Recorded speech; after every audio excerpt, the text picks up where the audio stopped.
These tomatoes I planted about 2 weeks ago, and as you can see, they're already really sturdy, and the color is really great. So I'm growing these up a hog panel, and I'm growing these up a hog panel because the yield is so much better, and also they just look really, really beautiful once they get established, and then the tomatoes just basically drape out, and they're very easy to pick. And so when you're growing tomatoes up, I plant them a little bit closer than they would say you normally should plant them.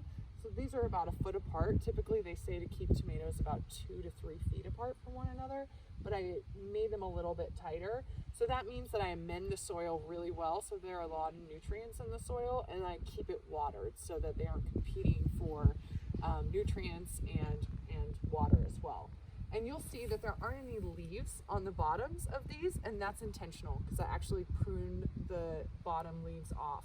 And I do that when they're going over the hog panel because it's going to create more yield for the fruit, and they're going to put less energy into making leaves and more energy into making fruit. They just want no growth. Sometimes they'll shoot up little shoots down here. You don't want any of those shoots, so you just clip them off. And these, always just make sure you keep these clean. I usually, sorry, I have allergies right now, so if you hear me sniffling, that's why. Just use rubbing alcohol to clean these in between, and that way if you get like powdery mildew or any sort of bad stuff on here, you won't be transferring it from plant to plant.